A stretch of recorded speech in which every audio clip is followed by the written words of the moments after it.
Welcome to the Kolbecast, episode 148. Thank you for joining us. Today, Bonnie and I are joined by Kolbe's Everett Buyarski, Megan Lengyel, and Tony Guzzaldo to discuss honors and advanced courses. Our guests help us with questions such as when we might consider honors courses for our students, but also help us to better understand what honors courses are, along with other options such as AP and dual credit courses. We hope that you'll enjoy the show. Hi there, I'm Bonnie, liturgical musician, popcorn and podcast fanatic, and Kolbe homeschooling mom to 4 lads and lasses of middle and high school age. And this is Stephen, homeschooling father of 5 and director of development for Kolbe Academy. Hi Stephen, nice to see you again. We have a 2 recording week, which is always fun. How have you been since our last recording? Oh, doing well. Again, and it's kind of exciting to be able to do it a couple days in a row. Last time we recorded first Monday after daylight savings time. I got a good night's sleep, so I'm a little bit more lively today. So that's fantastic. Recovering from the time change. Excellent. Yes. Yes. Good. It throws us for a loop here too. Yep. We are welcoming back Everett Buyarski, Kolbe's Academic Services Director, Megan Lengyel, Chief Academic Officer, and Tony Guzzaldo, Middle and High School Online Learning Director. Everett, what are you most looking forward to in the next school year? You know, the thing I think I'm looking most forward to in the next school year is year 2 of our new family advisor program. You know, this is our first year doing that program. And over the last month, we sent out a number of surveys to parents just to get some feedback on what their experiences have been. And the feedback has been overwhelmingly positive that this was something that parents have really enjoyed and really felt value from. And so I think that's the piece that it's been exciting to watch this develop this year, and all of the resources that families have been able to access because of things that their advisors have been doing, the relationships they've been able to start forming with their advisors as their advisors check in with them once or twice a school year, and that kind of added availability and not having to figure out which advisors they contact for which of their students, as we've done maybe in previous years. And then what I'm excited about is the way we continue to build on that for year 2 is what else can we do to build those relationships, to provide those resources, to give that support to families to help them through this entire home education process. So it's been really exciting this year, and I'm really looking forward to what we can do with it next year. That has been a great development, and I've certainly appreciated it. All right, Tony, what are you most looking forward to next school year? I think what I'm most looking forward to is entering my second year in this position. I've always felt that it takes you a good year to learn what a job is about when you take a new job, to go through one whole annual cycle. And I'm approaching that, so I will have been in this role a year in April, and at Kolbe in May will be 2 years. So I feel like I'm getting enough experience under my belt now, where I'm starting to kind of get a sense of how things work deeply, and my knowledge of courses is growing, and all the things that I need to do this job well. And I also will be glad to not have Megan be in a position of having to train me for a solid year, as I encounter new things, having to be taught how to do each thing, because I think part of the purpose of my job is to free up Megan to go forth and do grander things. So I very much look forward to being able to work more autonomously and not have to ask her every time I encounter something new, like what I'm supposed to do. It's definitely understandable. And I think there are a great many homeschoolers out there who are approaching the end of their first homeschooling year who might feel very similarly to how you do. I know I did at the end of our first year of homeschooling. Yeah. Often I hear from priests who enter a new parish that's just like, no, first year, you just go with it, figure things out, and then you can really start to do your thing, So that seems like a wise course of action and a wise path. Okay, Megan, what are you most looking forward to next year? It's a great question. There's a lot of things I'm looking forward to. On a personal level, I will have 2 high schoolers. So I'm looking forward to having a 9th grader for the second time. I feel like I know how to do this now. Okay, yeah. So I'm really excited about that. Professionally, I'm very, very excited about our new student support services that we're offering. I know myself and my team spend a lot of time on, student issues, whether they're disciplinary or struggling students, and to have a whole department dedicated to helping those students is going to be very, very helpful for my team. And even more so helpful for those students. So yeah, so that's what I'm looking forward to next year. Thanks for asking. Oh, sure. Lots to look forward to. And the program you're referring to, we just did a Kolbe cast on that, episode 145. So I'll be sure to link that so folks can listen back to that if they missed that when it came out, and to hear more about that program, which has all sorts of good things going on there. Okay, well, as enrollment season gathers steam, we thought we'd take a look at an area of the Kolbe High School course offerings that present some mystery and opportunity for deeper contemplation as to their role in the integrated Kolbe curriculum and their suitability for individual students. So that's kind of a big picture and also individualized. That'd be the advanced courses that Kolbe offers, some classified as honors courses, and others AP for advanced placement, which is a college board program. So we're going to go over the nuts and bolts, as it were, of the various advanced courses to help people as they're perusing the Kolbe course catalog and weighing their options. Then we'll zoom out a bit and muse sort of broad, bigger picture, various aspects to keep in mind when it comes to crafting a student's course of study. Going along with this will be some consideration of the various awards that Kolbe is now presenting to students upon graduation. So when folks take a look at Kolbe's graduation requirements and course plans, they'll see a couple of terms used throughout: core and honors. Tony, would you take us through the distinctions between these two? Yeah, I'd be happy to. We actually recently had a great discussion and we being department chairs and I, and trying to make some distinctions between core and honors, just to,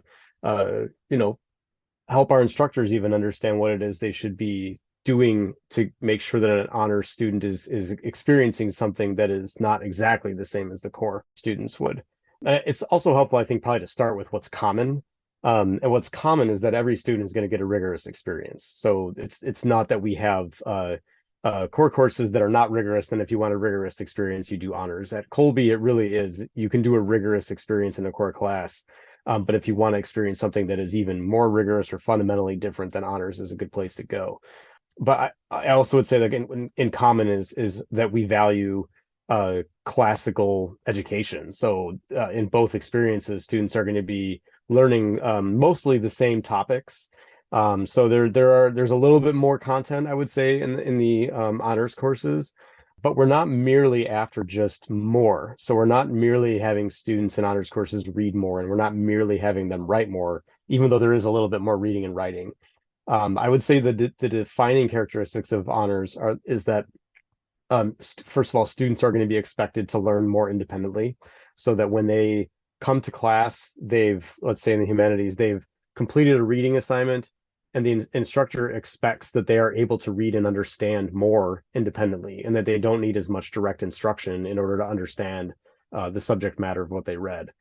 And so what that does then is it makes it so that the instructor can move more quickly through sort of the comprehension side of learning and engage in discussions that are leading students to engage in higher level thinking more so than in core, so that they can study a topic more deeply and kind of extend beyond what was in the text a little bit more than what happens in core. As far as writing assignments go, it's not merely that honors or students are writing more, but they're also expected to write in a more sophisticated manner. They're expected to be able to engage in more sophisticated argumentation than what happens in core. And I think that just kind of gives them a little bit of a different experience. It's more intellectually rigorous. So like Everett said earlier, it's not merely a matter of increasing quantity, because that wouldn't actually be giving them a more like intellectually rigorous experience. It would just be giving them more work of the same kind of rigor, which has value, but we try to go beyond that in the honors courses. All right, so Everett, let's harken back to your days as an academic advisor, fielding phone calls from parents like me. I can remember several phone calls with you a few years back, wondering about the honors and AP courses and whether to enroll their students in those courses. Yeah, absolutely. And this is certainly, it's always been a part of Kolbe's mission to make sure we're providing, academically challenging courses for all of our students, but particularly for those students who might excel in certain areas. So that was something that's been very important to us, in the homeschool program. And then as we built out the online program, as Megan was going through, we wanted to be conscious of being able to offer that online as well.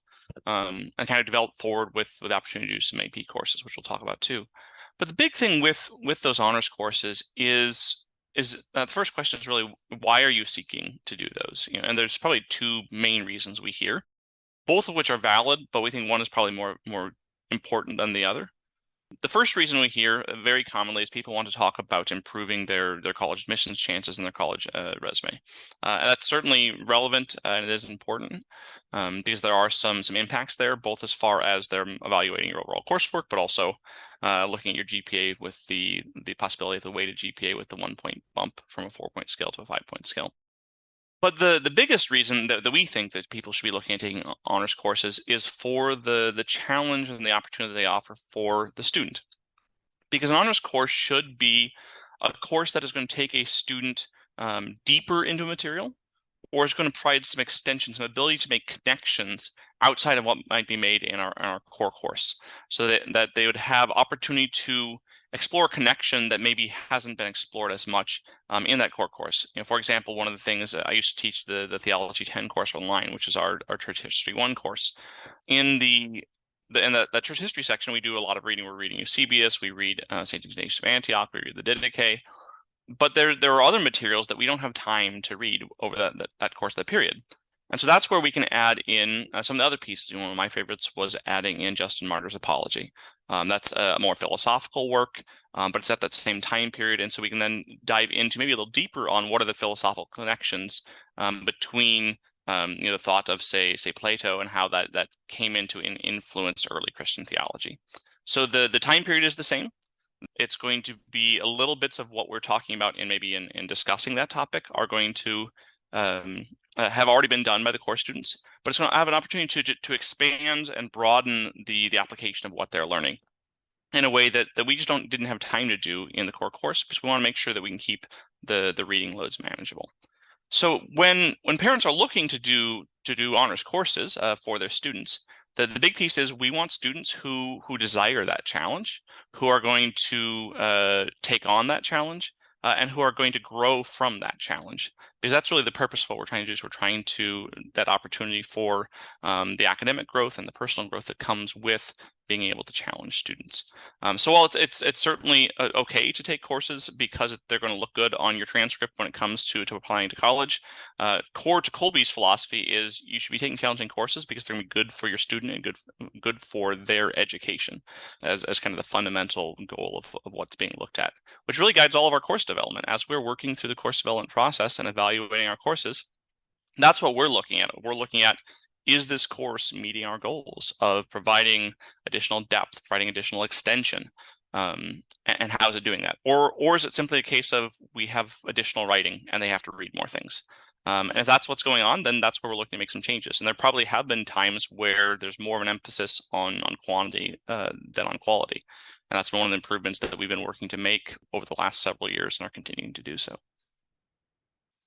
Yeah, it's kind of interesting. When I first started really digging into some of Kolbe's lesson plans, I was like, really? You want something harder than this? Because compared to most schools, the base Kolbe curriculum is definitely honors level. I mean, if not almost college level at some point, when you look at what the kind of the level of depth and the quality of materials you're pursuing. But yeah, I see there's just some needs at times or some students just love it. And once students are used to kind of the Kolbe curriculum in particular, I see that then there's this desire to get more at times and to delve deeper. So that makes more sense to me now than it did day one when I first started looking at that. Megan, thinking back on your academic advisor days, did you find that folks coming to Kolbe from brick and mortar schools kind of came in with an expectation that they would go, okay, show me your honors courses? They kind of came from that and they just thinking they would continue on that arc? Or what was your experience of working with families through some of those decisions? Yeah, I think the challenge with intaking students from brick and mortar schools is obviously not all brick and mortar schools are created equal. In some sense, it was easier to talk with a homeschool parent who'd been homeschooling and kind of transition them into Kolbe's curriculum, because a lot of times they were doing things very similarly curriculum wise, like very much challenging their child. Whereas a parent coming from a brick and mortar didn't always have like a grasp of exactly what was happening in the classroom. And it was it's varied on the institution that they came from, whether an honors course really was an honors course or did it equal what an honors course at Kolbe was, right? So it is challenging. It's very challenging to kind of match curriculum and make sure that, students being challenged to what their potential is without overburdening them. So, even when a family may come to us new from a brick and mortar, I might still say, maybe just try one honors course. I know they were in 5 last year, but like Kolbe's core classes are rigorous already. And honors is a whole nother step. And that's kind of advice I take in my own family too. I started calling out my, when he was in 9th grade, he started in honors math and science because I knew that was a little more, that's easier to match, I think, than the liberal arts. I let him do one honors humanities class, and now he's doing many honors humanities classes as an 11th grader next year. And I'm taking the same approach with my 9th grader next year, who has been at Kolbe for 2 years already. And I said, okay, one honors humanities class, which one are you more passionate about? Literature, history, theology. And he went with history. Thank you, Mr. Wilkinson. So, I think that it's so dependent on the individual and the background they're coming from and the temperament of the child. I have 2 very different children that'll be in high school next year. And I have one that like is just like eating the humanities up with a spoon. Like he just loves it. And then my other one who's just a little more like he just wants to do coding and stuff like that. But at the same time, I still want him to have the humanities because if he does go on to do computer science in college, he will probably never see the humanities again, at least not in the way that he will see it at Kolbe. So yeah, I think it's so dependent on the student. And that's why I think the family advisor is so important in the process, that they can talk to the family, really get a feel for that. And then the family advisor can consult with our deans if they're going to be in an online school, or our department chairs, to maybe even place a student even more individually. As Megan was talking, I was just thinking about the piece about considering the individual student. I think it's useful to think of rigor in academics relative to a student's readiness as being something akin to exercise, where the way to grow your muscles or your body or strength in a healthy way is to challenge your body a little bit beyond what it's accustomed to doing. So if you're weight training, you're challenging your muscles to do a bit more than they're used to doing. But there is a point at which the level of rigor, or the exercise, the level of weight is beyond what you're going to be able to do. It's just going to cause injury. And so you have to kind of assess each student's readiness, what they're used to with workload, what they're used to with the academic rigor, what they're used to as far as their independence go, how self-directed they are, all of those things, and determine what's just beyond what they're accustomed to doing and help them grow. So that you don't have to think of, if a student were transferring in 9th grade, let's say, you don't have to think that I need to get them on the honors track immediately so they can be on the honors track in 12th grade and that kind of thing. We kind of want to assess where the student is and then stretch them so that they are able to develop their talents, but also not overwhelm them right out the gate with academics that would just not be possible for them to do. I think that's a really great point, Tony. And something that's it's very unique to Kolbe compared with even private schools is that just because your child starts on a particular track doesn't mean that's their destiny for the rest of their high school career.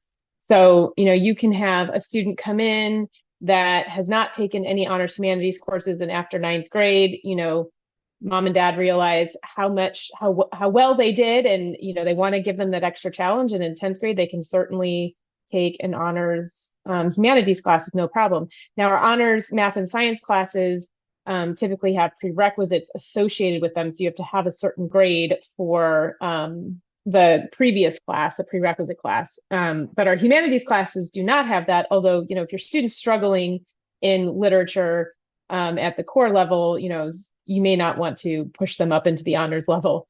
But just the point that you don't have to worry about, like, if I don't get them in at 9th grade, I've set their destiny and they can never, bump up to an honors level class in that subject.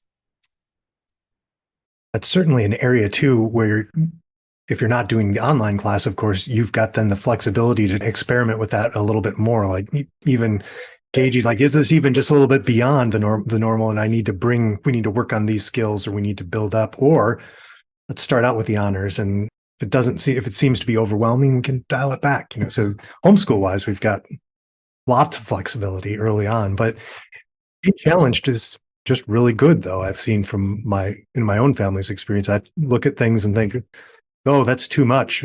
But you let them try it out, and it's hard, but they develop the skills, and then they're pushing forward beyond where you thought they could even, which is really wonderful. And really, to that point of the working with the family advisors that Megan mentioned, that's where that conversation can really come in, because on one hand, again, challenging students helps them rise to the occasion and helps them realize what they're capable of, which is amazing.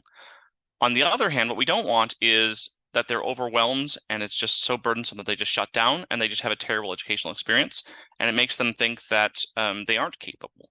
And so that's where that balance is really important. And that's why, what Tony and Megan were just talking about, the ability that you're not stuck on this track, you're not committed to, once you don't do honors, you can't ever do honors again, is really important, because we have the ability we can flex you up, we can flex you down, we can coordinate even within an individual school year. You can start off at an honors level, and if you find that that's just too much, we can work with you on all those things. But that's where that building that relationship with the family advisor, who can get to know your students and what your students are interested in and what they're capable of, so they can help you through that process, is so crucial.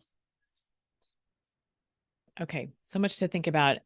It highlights the value of having someone walk through it with the families trying to make these decisions, and our ability to be able to see, just to kind of gauge how things are going along and make adjustments, course corrections as we go along. Yeah. In what subject areas are the honors courses available?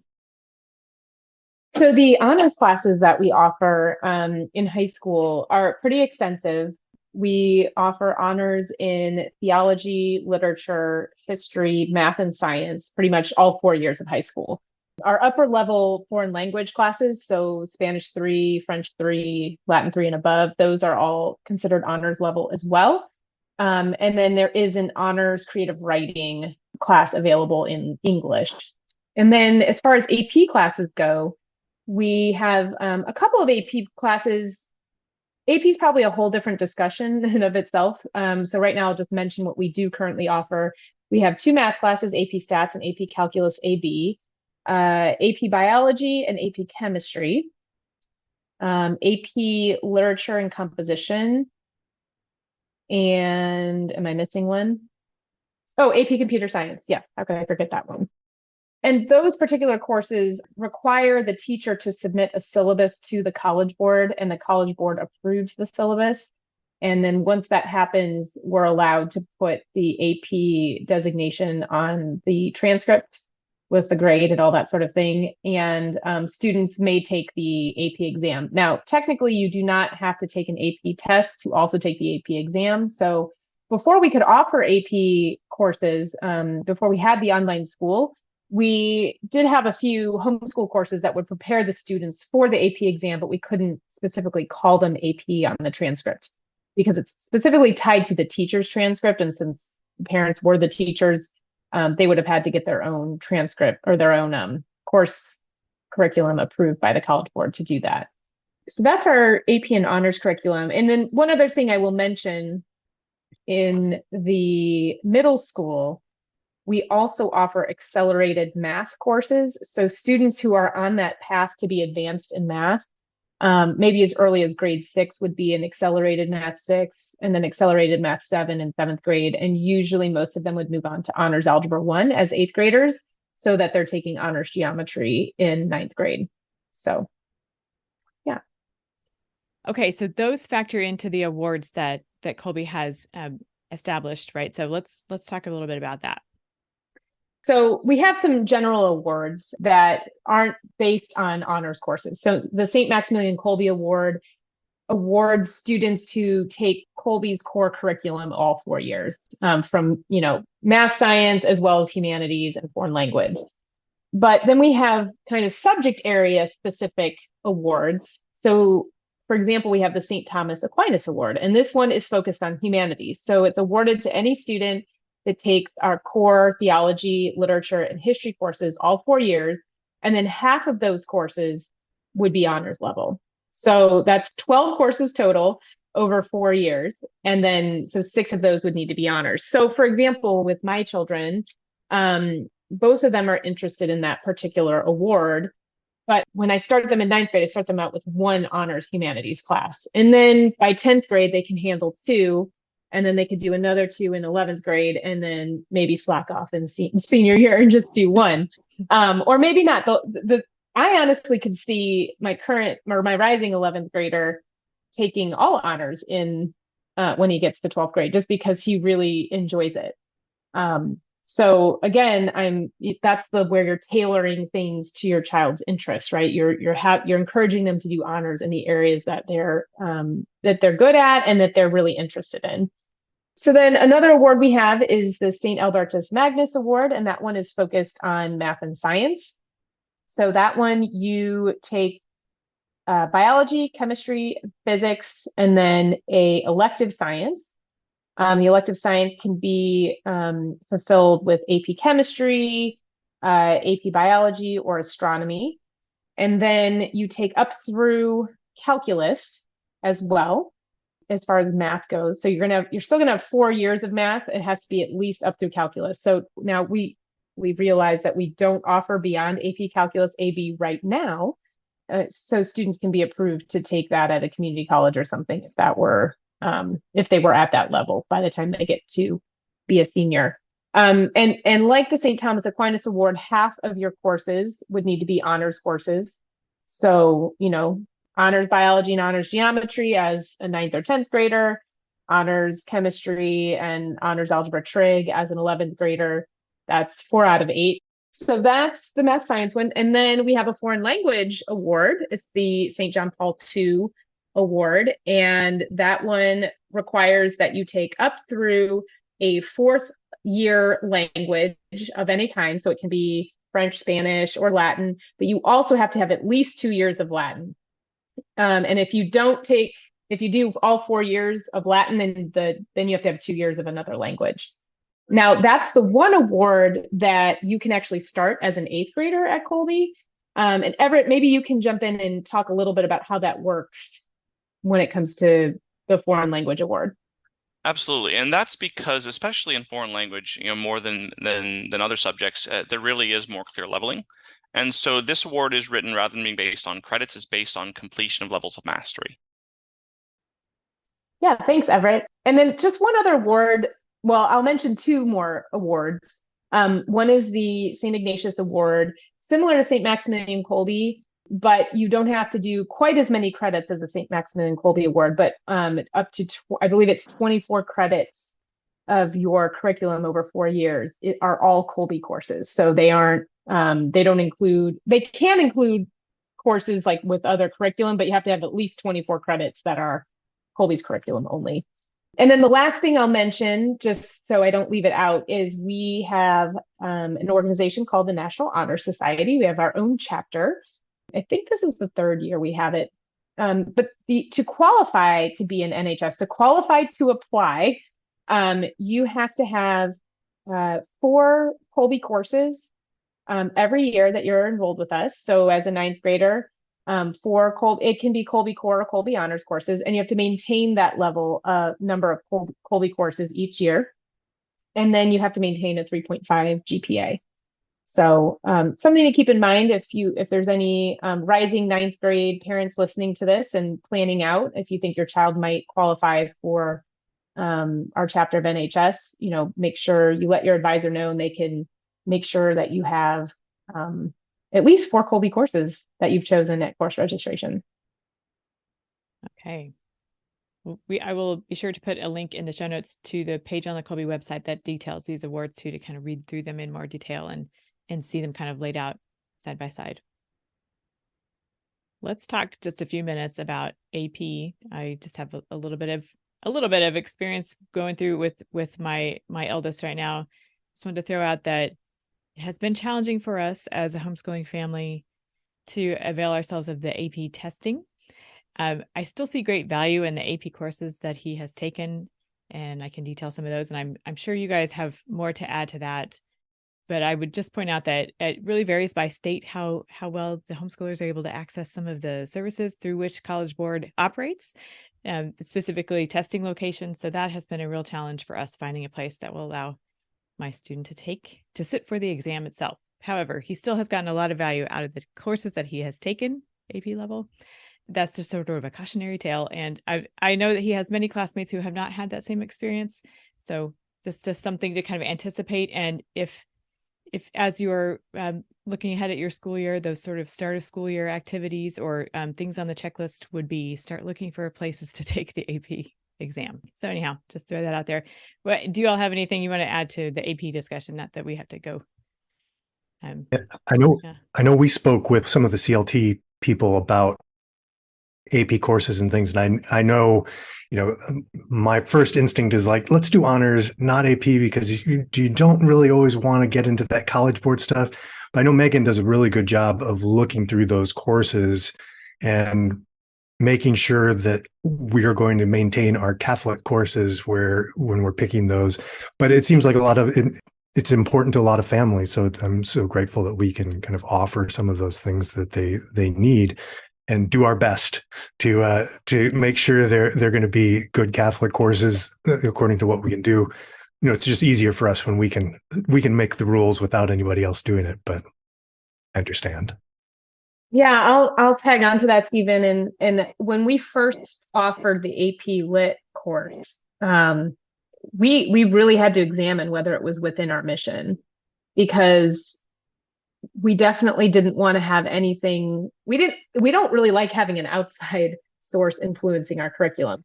But at the same time, we recognize that, the AP courses are a draw to families, and sometimes they're looking for that. And it gives them peace of mind to have a few AP courses on their child's transcript.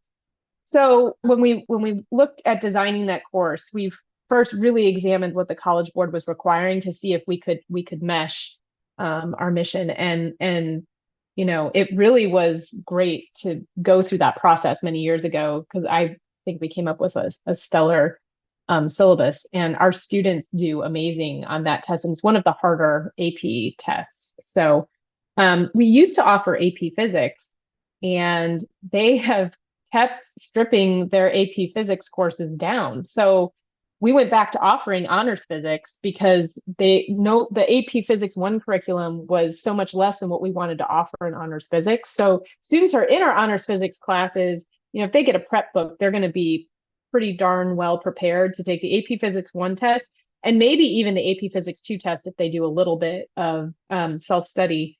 So, and I understand the College Board making those changes, but, we didn't want to be beholden to what they were saying as far as what curriculum we wanted to see our students do in those advanced courses. So if we have a student that wants to take honors physics, we want to make sure that it's Kolbe's standard of honors physics, not the College Board's, because ours are higher. So anyway, hopefully that kind of gives you the idea of what we're up against when we pick and choose the AP courses that we offer. And really, we went through that same process on the history side, taking a look at the history, and we made the determination that we don't want to do what the AP would require us to do, and that's why we don't offer AP courses on the history side. And I will say the same with AP foreign languages. So those we've turned into honors classes instead. And the other consideration on the AP side is that one of the things that you deal with the AP courses is the issue of AP testing, which can be challenging as a homeschooler. You have to make arrangements with a local school that provides that test so you can then go and take that test. But more importantly, the AP courses, to receive college credit is always issued by whatever college your student ends up going to. And every college treats AP test scores differently. So that even though a 3 is a passing score for all the AP tests, some colleges won't grant credit for a 3. Some don't even grant credit for a 4 on certain tests. Some may require a 5 on a certain test to grant the college credit for that. So what that means is you could get a score of a 4, which is a really good score on a certain course. But if your individual college doesn't grant credit for it, you won't have that college credit. So I think that's one of the things to consider is, while there is potential value in receiving college credit going through the AP route, that's probably not the number one reason you should be choosing to do AP courses, because it may or may not be available. And one of the reasons it may or may not be available is because colleges are increasingly realizing that those tests aren't the best measure of whether or not a student has actually mastered that content. And so what's going on is, and part of the reason for that is because, as Megan mentioned, with the physics course, the AP has continually changed their standards and lowered them to the point where a college might look at that test and say, that's not a course that we can award college credit for. So the reason you should be taking the courses is to learn the material, to be challenged by the material, to grow through the material. And then there's also the added benefit of potentially getting college credit depending on what score your student receives and what school your student ends up going to. A lot to consider there.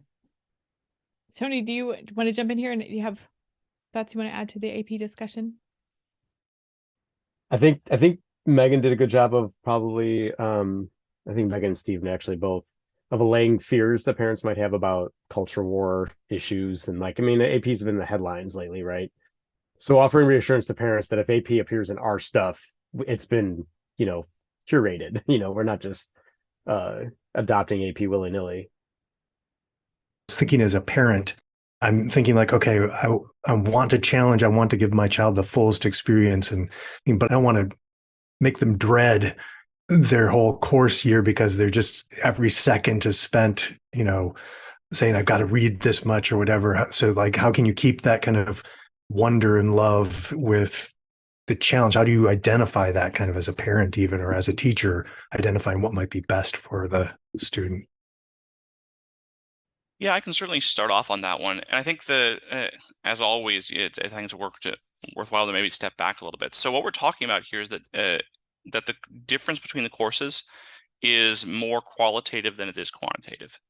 And that's important to realize, to think about, because what that means is if it isn't simply a matter of doing additional work, then it isn't simply the case that the course can be done by working harder. And this is something that we most commonly run into. I'm just thinking, Megan mentioned early on, we have those advanced math courses in 6th, 7th, and 8th grade.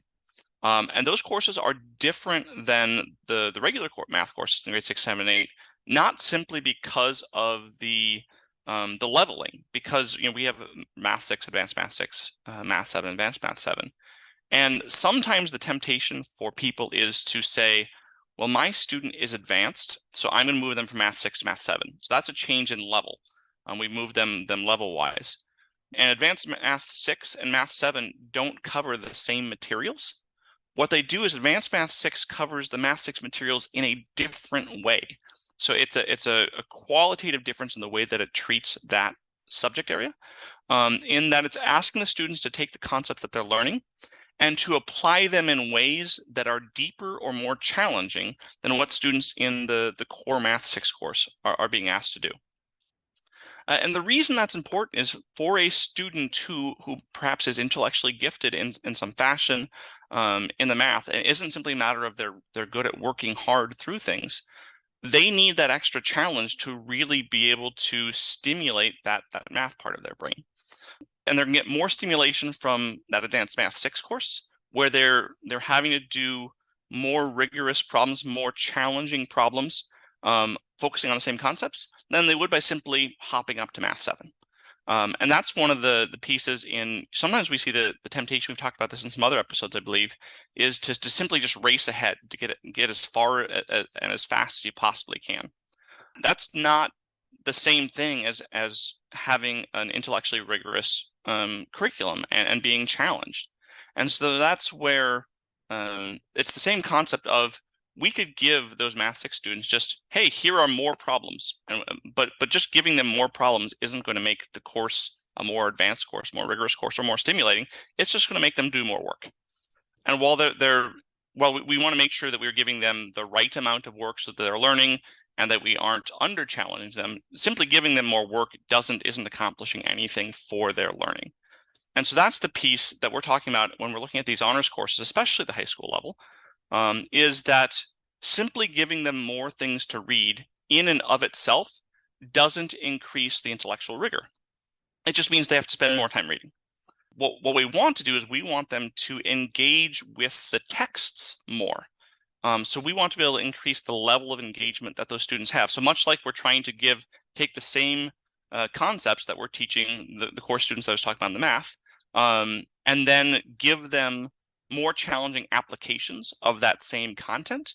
That's what we're trying to do in an honors course, is we want to take the same topics and make them really think through, okay, well, what are the ramifications of this idea? How do they expand? It might be cross-disciplinary. We've just done this thing in literature. How does it tie to the things that you're learning in history? So we may have some deeper discussions of cross-disciplinary discussions. It may be maybe some additional reading that will really add to the students' understanding and broaden it so that they'll have a better idea of interrelatedness, perhaps. But again, the goal of adding that reading isn't to, well, you previously had 40 pages and now you have 80 pages and therefore it's more difficult. The goal is previously you're focused on this section, and we think that you are capable of understanding that piece independently, as Tony was just talking about, that ability to read and understand independently. So we're also going to give you this other piece to read so that we can do maybe compare and contrast. We might be reading two pieces dealing with, for example, in our history courses, we may be reading two different biographies of the same person to then compare and contrast what's happening in each of them, where in the core course, maybe we're only reading a single biography. So either way, we are learning about this figure. But in that honors example, what we're doing is we're taking two different perspectives on that same figure. We're seeing what's the same about the figure, what's different about the figure, and then asking questions like, why are we receiving different details in these two different accounts about the same figure? What we're trying to accomplish is those why questions, to give students the ability to make the connections, to see the differences, and then to evaluate. I love that as a parent, because when I've had really students who really excel and it's like, really, you're done with that already? And they're like, yeah, you hate to turn around and just say, well, I'm going to punish you for enjoying your material and doing it, so I'm going to double the amount of work that you've got to do. Where instead, if you can say, okay, what did you think about that? Okay, yeah, let's here's this other great thing we can read about that same thing. And I like that, because there's that temptation to just punish excellence by making them do more drudgery, which is always horrible. Well, and the big challenge there is, if it's simply a matter of give them more and race them ahead, you eventually get to a point where they're going to run into a wall where they just aren't, they aren't capable. And then you got to a point, and we see this in math sometimes, where people try and they want to race their students through math as fast as they possibly can, not realizing that their student is an excellent hard worker, but maybe doesn't actually excel at math. That their ability to work hard has covered up the fact that they are maybe a slightly above average math student, which there's nothing wrong with. And so what happens is they get to pre-calculus and then they hit a wall and go, wow, I didn't really master that Algebra 2 content to the point of now I'm doing this honors pre-calc course and it's just too much for me. Or even still, I raced ahead. I'm an AP calculus. And it turns out that I was getting through based on my hard work, my discipline, my stick-to-itiveness, which are all excellent qualities, but it means that you're at a point where now you're doing a course that you're just not well suited for. And so that's the piece of, we want to be able to evaluate that as well as we go through this process of getting a student in a spot to be successful, not just doubling their workload and knowing, well, that they've got a great work ethic, they can handle the extra workload. We want them to challenge them to grow intellectually, to stimulate those areas of their mind. Piggybacking on one of the things you said, Everett, I have my own personal experience in high school. I started out in Algebra 1 as a ninth grader. I did not test into algebra or out of Algebra 1, which I was hoping to do, nor did I even get recommended for Honors Algebra 1, even though I had taken it as an eighth grader at my parochial school. And I really wanted to take calculus by the end of my senior year. So then they let me, after geometry in 10th grade, they let me take honors algebra trig. So I had enough trigonometry and kind of pre-calculus topics from that class that I could go right into AP calculus. But not taking pre-calculus haunted me all of college. I ended up having to retake calculus as a freshman at the University of Dallas. I still managed to graduate in 4 years as a physics major, so it's all fine. It all works out. But I still like not having that full pre-calculus class that most students have between algebra 2 and calculus haunted me all the way through grad school. Because there were just a couple things that I didn't hit well enough. I just didn't spend enough time with it. And there were concepts that I just didn't even get at all, that I ended up having to catch up on or just, bring myself up to speed on later. So just a little story there from my past. I see this in math all the time of people who, especially on that honors track in math, who the reason they're in the honors track is because they do a really good job of getting their homework done, which gives them good grades. But they haven't actually mastered the material to the level that you would really want or expect, but still they keep getting moved on. Yeah, it's almost like as a parent, you should be looking as a prerequisite for your child, like looking at their test and quiz grades as, even though it's technically our prerequisite is, having a certain grade for their entire grade at a certain level to have an honors course. But, if you're really concerned about like, well, are they just working hard or are they actually getting this stuff? You could look at their test grade. And if they have a solid A, that's probably a good indicator. And I guess as a parent, keeping an eye on really how much time they're spending on that too. I mean, because if you get those really super perfectionist hard workers and you think, well, you're spending 3 hours a day on this course. Okay, I'm glad you're getting it done, but let's not ramp up more. Let's just take our time with this here. At this point, I'm wondering, as we progress through the high school years, and some of us may have a map of what that's going to look like from 9th grade. They're going to do this course this year. This slate of courses this year, all the way through 12th grade, but maybe not. And that's all right. That's something to collaborate with the advisor on. We are finding that there are so many great Kolbe courses on offer. It's like, how do we get them all in? Because they are all great courses. But I know there are also some competitors there with dual enrollment. Some of it's offered through Kolbe, but many families take advantage of local dual enrollment offerings as well. What are your thoughts about crafting that last year, maybe a couple of years, of a Kolbe student's course of study, especially if the student has been taking advanced courses along the way? So my own personal opinion is that there's a place for using the community college for courses that, your child might not otherwise have an opportunity to do as a homeschool student.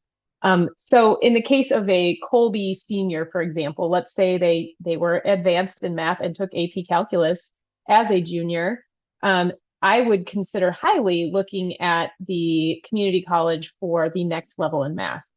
Likewise, perhaps in foreign language, if they are beyond the 4th year of language or interested in a language that Kolbe doesn't offer, that would also be, I would recommend looking at the community college as an option for that. Now, beyond that, I think in my mind, maybe travesty is too strong of a word, but Kolbe's humanities courses are so amazing. And even the core class is academically rigorous. The honors course is even more rigorous. If you go to a community college for an English course or English literature or history, and your child has been doing Kolbe's humanities courses up until that point, they are going to be sorely disappointed. The curriculum just is not up to snuff. Let's put it that way. So, I would use a lot of caution in doing that. I know a lot of states, community colleges have these free programs. It's free college credit. I understand all those things, and it's hard to argue with the bottom line. Free is free, but at the same time, as a parent, you really have an influence on your child's education until they graduate from high school, and then they go off to college and they pick their own courses, or they don't go off to college and they're in a vocational school or whatever. Either way, you no longer have that influence on your child's education. So my personal opinion is that you have this opportunity to bring this amazing education to your child. You've been doing it for 9th, 10th, and 11th. Why give up senior year? Give them, the courses that the whole reason you chose to go with Kolbe is that you loved the core, you loved the academic rigor that it offered, the teachers that are available in the online school if you use the online school. Push through to the end. Get to the end of the race. Like in an earlier podcast that we had recorded, I think parents really need to be careful as well, because you think, okay, well, it's free. Okay, positive. Okay, maybe you even know there's a good instructor there. And that's something that a parent, I think, as a homeschooling parent, I want to know who the instructors are and whether my child is just going to be indoctrinated with whatever it is so I want to make sure it's a good teacher, good school, good program, that there's something going on there. But you also have to keep in mind where your student is, because he may be in there with a bunch of 20-year-olds or she might be, and they might not think at all the sort of things, which isn't, if they're prepared for it, great. If they're the sort of student who can go in there, maybe they're evangelizing already at this point, and it's a great thing for them. It's a great thing for their school. But they are going to see a lot of things and probably hear a lot of things in many situations that you might not be prepared for if you don't think about those things before you make that choice. The last bit that I'll add in, especially with regards to those 12th grade courses, the 12th grade courses are the point where we're really working to transition them, to prepare them to go out. We're going to wrap up everything that we've done in our entire curriculum, and we're going to prepare to send them out. And so if you send them off to community college and you don't do those courses, you've missed that final step of preparation to send them out. You just sent them out without it. Our 12th grade theology course in particular is a phenomenal course that deals with prayer and spirituality and really focuses in on students' spiritual life, which is the last thing that we want them to leave Kolbe with, is them having a relationship with Christ because they have encountered Christ. And I'd hate to have them skip that course. Similarly, in the 12th grade theology and the 12th grade literature and 12th grade history courses, we're really going to be having those students wrestling with the issues that they're going to encounter in the world. And we want them to do that with us, where we can support them through that process and give them the resources through the process and help make sure that they're on the right track, because you've chosen to entrust a portion of your children's education to us. We've designed that last year as the piece to wrap up everything that we've been trying to do to prepare them to go out into the world. So I would really hate to have them miss that amazing material that we have there in 12th grade, because the goal is to save a few $100s on the college credits. Again, I get it. Money is tight. It's challenging, and you can look at that and you can see a direct result to saving money. At the same time, families have sacrificed so much for so many years to provide this kind of education to their students, that I look at it and go, let's finish the job and let's do it right, and let's get that wrapped up so that when they go off, they are ready to go. And I can't tell you how many times we hear back from parents who tell us, my students got off to college, and not only is it not challenging, it's easy, because they have been so well prepared by all of the work they have done across all of your subject areas, that what's happening is they're able to engage those texts in college in a way their classmates can't. And what that means is they're able to go further and deeper at the college level because of all the work that they've done that comes beforehand. I almost threw a couple of amens in there when you were talking, Everett. Yes. All right. Check our show notes. We'll have links to things I've mentioned already, and as well as some relevant KolbeCast episodes and other things that have come up. Such a great discussion today, and we appreciate all of you, Tony, Megan, and Everett, for coming to visit with us about these things and giving us lots to think about, and also the encouragement and reminders of the whole reason we're doing this. So I really appreciate y'all coming back today. Thanks, Bonnie. Thanks, Steve. Bonnie. Yeah, thanks everyone. Steve. Thank you. Fun. Subscribe to the KolbeCast on your favorite podcast app so that you don't miss an episode. And let us know how we're doing by leaving a rating or review. And as always, feel free to email us at podcast@kolbe.org. Mary, our Mother, pray for us. St. Maximilian Kolbe, pray for us. Ad Maiorem Dei Gloriam.